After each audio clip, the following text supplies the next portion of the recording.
각각 좀 기능이 다르고 목적이 다릅니다. 벌금부터 좀 쓸게요. 미리 얘기하고 들어갈게요. 그냥 빠르게 읽으면서. 자, 벌금, 과태료, 과징금이 있어요. 자, 윤호야, 세 개 중에 뭐 내고 싶어? 벌금. 역시 너는 멋있는 사람이야. 아니 저셋 중에서 하나만 내도 얘는 인생 성공한 인생이에요. 아, 이 중에서 제일 센 게 벌금입니다, 여러분. 벌금이 제일 약할 거라고 생각하잖아. 얘들아, 800만 원, 1000만 원씩 되는 거. 벌금은 안 내는 순간 전과야. 네 맞아요. 어. 그 맞아. 맞아. 그래서 벌금은 내는 순간 전과가 됩니다. 네, 이거 시해주세요 이거. 편집 벌금 안 했고. 자, 그래서 이 중에서 제일 약한 건 아니, 어떻게 따지면 그냥 과태료가 제일 약하다 생각하시면 됩니다. 과태료는 뭐 노상방뇨 아니면은 뭐 또 뭐가 있을까? 뭐 이런 거죠. 불법주차, 신호 위반 이런 게 이제 하나씩 나오잖아요. 그리고 과태료는 이제 그런 재질이고요. 과징금은 조금 더 느낌이 달라요. 자, 근데 세 개가 공통점이 있어. 그리고 우리가 실수를 많이 저질러요. 과태료나 과징금을 낸 건데 사람들이 뭐라고 해? 아, 벌금 냈어. 이렇게 표현할 때가 있잖아. 근데 벌금은 최소 음주운전을 해야 돼. 그러니까 돈으로 되지만 빨간줄이 남는 게 그 전과가 남는 게 벌금입니다. 그래서 벌금, 과태료, 과징금은 모두 다 잘못된 행동에 대해서 지불하는 건 맞아. 그래서 법을 어긴 거에 대해서 지불하는 건 맞습니다. 그래서 법률을 위반했을 때 받게 되는 법률을 위반하면 받게 되는 금전적 제재라는 점은 공통점인데요. 돈으로 해결한다.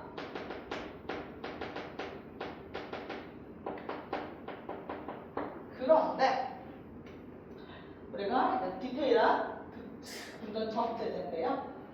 근데 디테일한 특성이 좀 달라요. 아까도 얘기했지만 벌금이라고 하는 건 전과가 생기는 거고 과태료나 과징금은 전과가 생기지는 않습니다. 그리고 이 중에서 과태료가 제일 약해요. 자, 그럼 이제 어떤 식으로 되는지 한번 쭉 읽으면서 정리해 봅시다.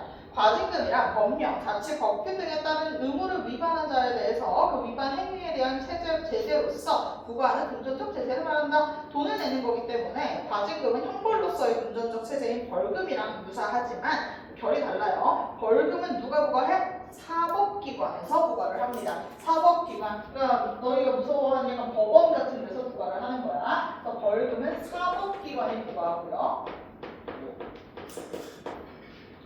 근데 이제 과태료나 과징금은 좀 다릅니다. 얘는 행정청에서 부과하게 될 거예요. 벌금과 달리 행정청에서 부과하는 행정적 제재라는 점에서 구분이 된다. 자, 그래서 벌금은 법원이, 과태료나 과징금은 행정청. 좀 더 약해, 훨씬 약한 데서 전화가 옵니다.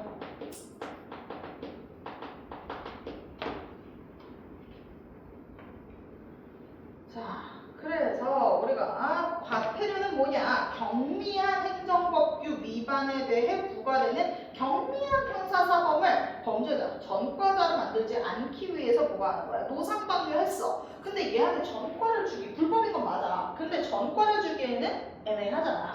그러니까 오케이, 얘는 그냥 돈만 내고 좀 벌금 혼만 좀 내주자, 혼줄만 내주고 그냥 땡치자, 요런 게 바로 과태료라고 생각하시면 됩니다. 자, 얘는 뭐야? 과태료의 대상이 되는 범죄는요, 경미한 범죄. 경미한 범죄에 대해서 이제 부과를 하는 친구고요. 그래서 이건 뭐 전과까지 주긴 어렵다. 자, 그래서 얘 목적 자체가 뭐냐면 범죄자를 만들지 않으면서 교화하는 게 목적입니다. 자, 과태료의 목적은요, 범죄를 저지르기는 했으나 전과자를 만들지 않으면서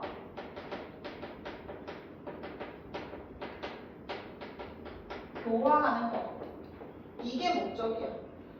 그러니까 혼만 좀 내주자. 요게 바로 과태료의 목적입니다.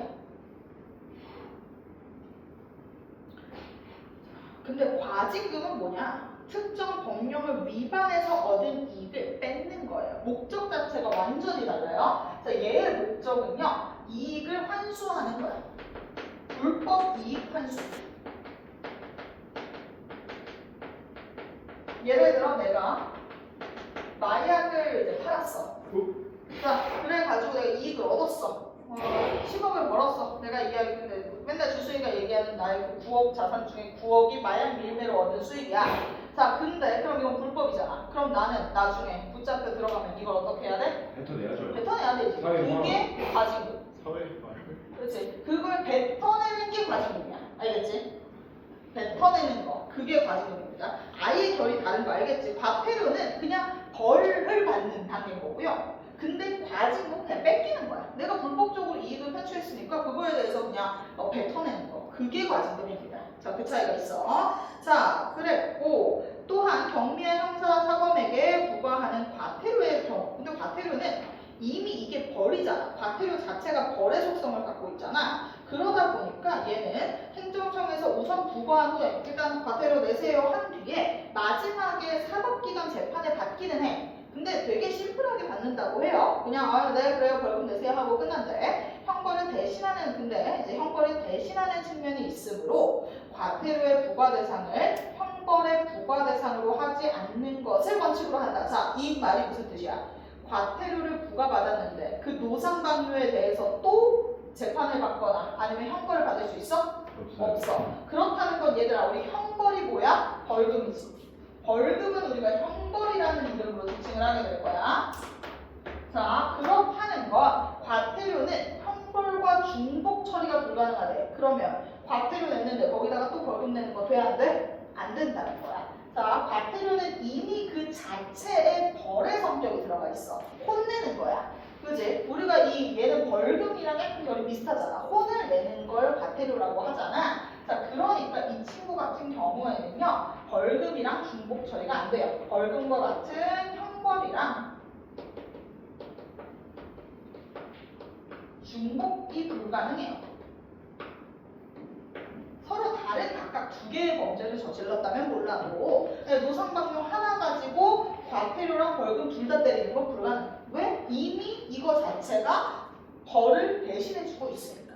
근데 과징금은 어떨까? 과징금은 벌 받았어 얘? 안 받았어. 아직 안 혼났어. 그냥 9억 내가 그냥 불법적으로 얻은 이익이니까 그냥 그거 그대로 뺏겼을 뿐이지. 나 또 벌 받아야 될 거 아니야? 그래서 얘는 형벌과 복수가 가능합니다. 그러니까 중복 가능해요. 그래서 이 친구는 형벌과 중복 가능해요. 즉 벌금과도 중복이 가능합니다.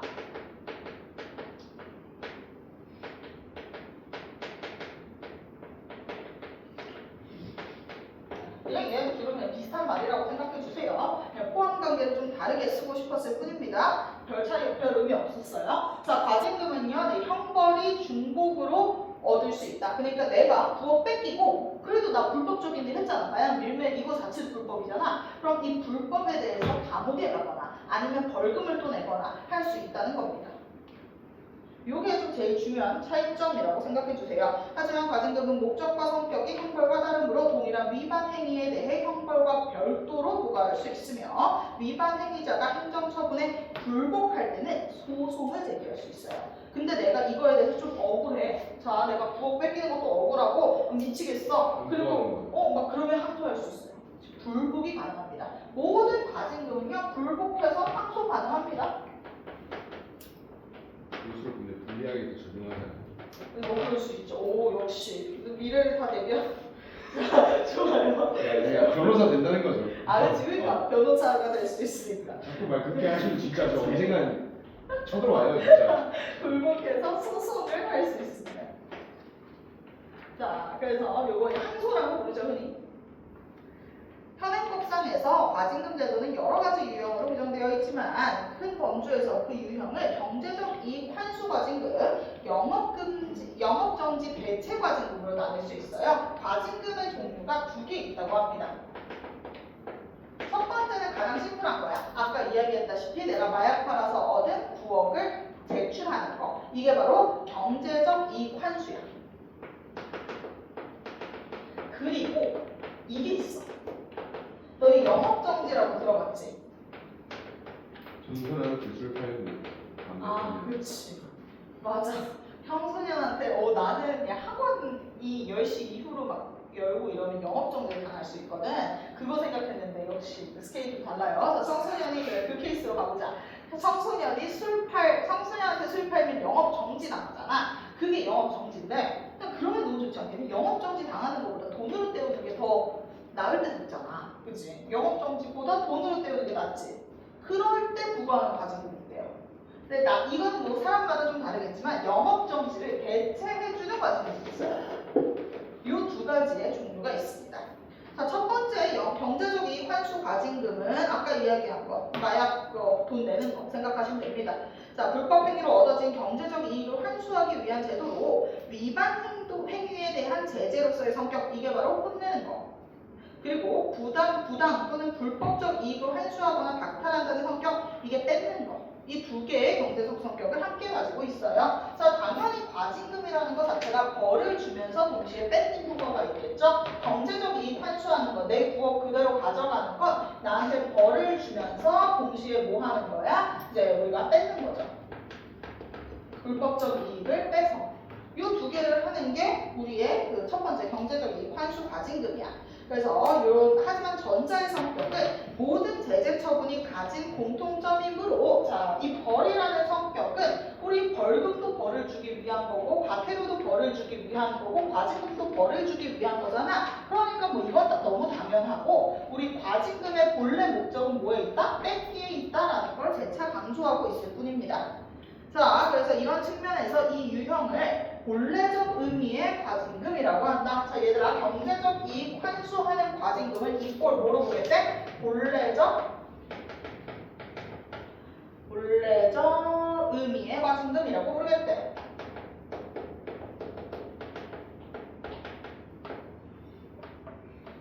자, 이 유형의 과징금은 불법적 이익 환수를 목적으로 한 기존의 몰수, 추정 제도가 복잡한 형사 절차로 인해 집행 과정에 어려움이 많다는 점을 고려해서 좀 쉽게 가려고 도입했대요. 그러니까 원래 뺏는 방식이 있거든? 너희 몰수라는 말 들어봤을 거야. 재산 몰수한다. 근데 이 몰수 과정이 너무 복잡하대. 이 사람에게 재산이 얼마 있는지도 체크해야 되고 이래저래 복잡하잖아. 그러니까 몰수 대신 좀 더 손쉽게 그냥 뺏을 수 있는 방법 뭐가 있을까 하다가 그냥 과징금 때려서 야, 너 9억 내놔 이런 식으로 얘기하는 게 더 편하니까 편해서 집어넣었대요. 만들어진 과정을 얘기해 줬고요. 넘어가서. 자, 그럼 영업정지 처분은 뭔지? 영업정지 처분은요, 영업의 전부 또는 일부를 정지하는 행정처분이다. 행정처분은 영업 허가 등의 수익적 행정 행위를 집행한 후 영업정지라는 강력한 제재 수단으로 행정상의 의무를 위반한 영업자를 관리하고 제재해요. 예를 들어 청소년한테 술을 팔아 이러면 강력하게 영업을 정지시키는 거야. 한 며칠 동안. 그래서 돈을 못 벌게 만들어서 이 사람들을 관리하고 제재할 수 있습니다. 그런데 조건이 있어요. 자, 여기서 중요한 말 나옵니다.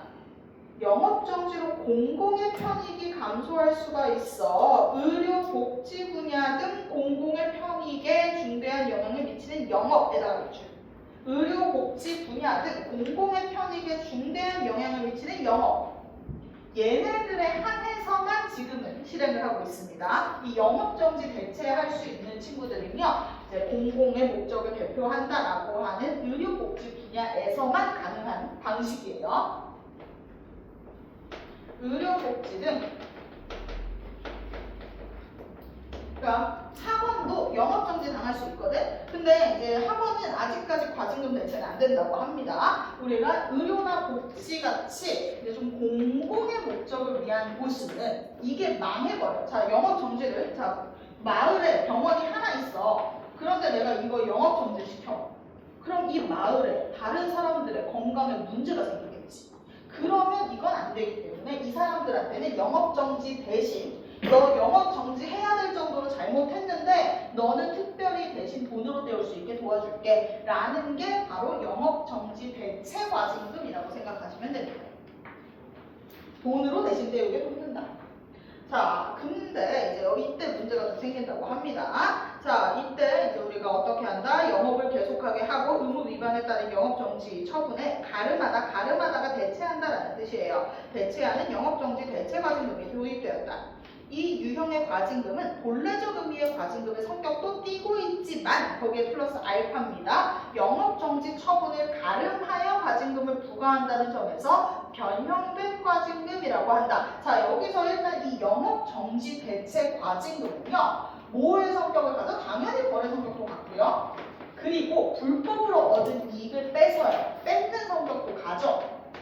거기에다가 영업정지 대신 내가 넣어주는 거니까 돈 더 내가 되는 거야. 그래서 영업정지를 대체한다라는 성격을 갖습니다.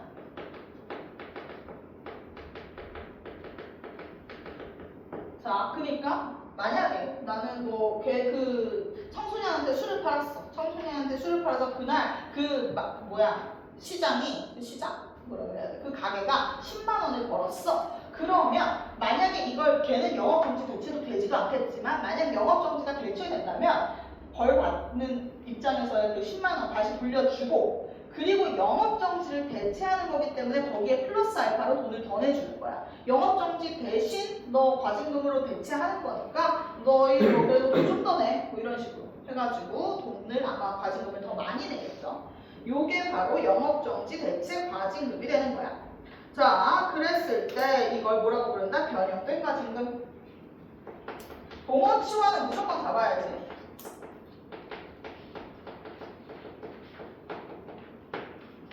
자, 근데 얘가 엄청 소송이 많이 걸린대요. 이것 때문에. 왜냐면 자, 이 유형에서 행정 집행 과정에서는 행정 처분이 결정되기 전에 의견 제출은 돼요. 자, 거기 밑줄. 의견을 제출할 수는 있지만 처분을 선택할 수 없고. 자, 이게 뭐냐면 사실 우리 옵션이 두 개가 있지. 영업정지 대체 과징금에는 영업정지 당할래, 돈 낼래. 이 두 개의 옵션이 있는 거잖아. 근데 이건 사람마다 다르지. 영업정지 당하는 게 낫다고 보는 사람도 있고 그냥 돈 내고 끝내는 게 낫다고 보는 사람도 있을 거 아니야. 이것 때문에 이게 엄청 소송이 많이 걸리는 거야. 영업정지 당하는 게 낫다라고 생각하는 사람, 돈이 너무 커. 예를 들어 자, 영업정지 10일 당하는 거랑 1억 내는 거 둘 중에 병원이라고 생각해보자. 병원 입장이나 약국 입장이면 그냥 대충 열을 문 닫고 나가는 게 낫지. 1억 내는 것보단. 그러니까 그냥 영업정지 당하는 게 나을 것 같은데? 이런 생각이 있어. 그래서 견해를 제출하는 것까지 해. 저는 개인적으로 영업정지가 나은 것 같습니다. 근데 국가에서 아니야, 안 돼. 너 그냥 영업정지 말고 과징금 내야 될 것 같아. 너 너무 공공적이다. 이러면 과징금을 내야 되는 거야. 이러니까 너무 억울해서 이거에 대해서 소송을 거는 경우가 되게 많다고 해요. 근데 반대 케이스도 있겠지. 예를 들어 학원 같은 경우는 이미지가 되게 중요하고 시험 하나하나가 되게 중요하잖아. 그럼 이 학원은 이 타이밍에 열 영업정지 당하는 거 vs 1억 낼래 하면 아마 1억 낼래를 선택하는 학원들이 많을 거야. 좀 잘 되는 학원들이라고 하면. 왜냐면 열을 받아서 너희 시험 한번 망치면 너무 타격이 크기 때문에 돈으로 때우는 게 나아. 이런 사람들은 영업정지보다 과징금이 낫다고 주장을 하겠지. 그래서 이 사람들도 만약에 얘네한테 영업정지가 떨어지면 소송을 거는 거야. 저 그냥 과징금 내겠다니까요. 이런 식으로. 자, 그런 문제들이 생긴다. 그래서 공익성 판정에 대한 민원 처분의 결정에 불복하는 경우가 많아서 행정집행 과정에서 어려움이 발생할 수 있다. 이게 바로 뭐야? 불복의 경우가 많다. 이 때문에 행정집행의 효율성을 고려해서 이제 두 가지의 옵션을 지금 생각하고 있대요. 위반 행위자에게 처분의 명시적인 선택권을 부여하자라는 주장과 공익적 성격이 적은 영업이 처분받은 영업 정지에 대해서도 과징금을 도입해줘야 한다라는 주장이 현행 제도를 보완하기 위한 의견으로 제시되고 있다. 자, 그러니까 요 영업 정지 대체에 대해서 뭐가 많이 발생해? 불복의 경우가 많아. 아까 이야기해준 것처럼. 그러니까 이제 옵션을 2개 정도 생각하고 있대요. 첫 번째 옵션은 뭐야? 그냥 선택할 수 있게 하자. 선택권을 주자와 두 번째는 이게 이제 학원 같은 케이스들이지 학원도 어떻게 보면 공공이라고 볼 수도 있잖아. 그렇지? 왜냐면 학원은 수백 명의 학생들의 성적을 담당하고 있기 때문에 자, 그러면 얘는 공공이라는 개념의 범위를 넓히자.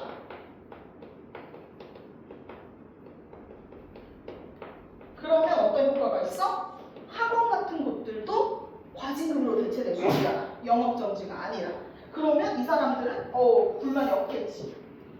자, 그럼 마지막 갑시다. 과징금은 국민의 이익을 침해하는 행정 행위이므로 법률 유보의 원칙을 따른다. 이건 심플해요. 법률 유보의 원칙 밑줄 치고 갑시다. 법적 근거 요구.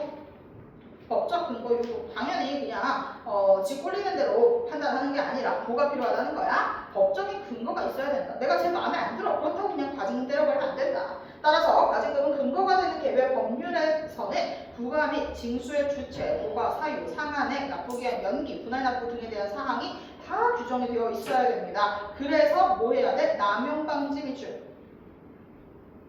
자, 그리고 나서 이제 과징금은요, 일괄 납부가 원칙 밑줄, 일괄 납부가 원칙입니다.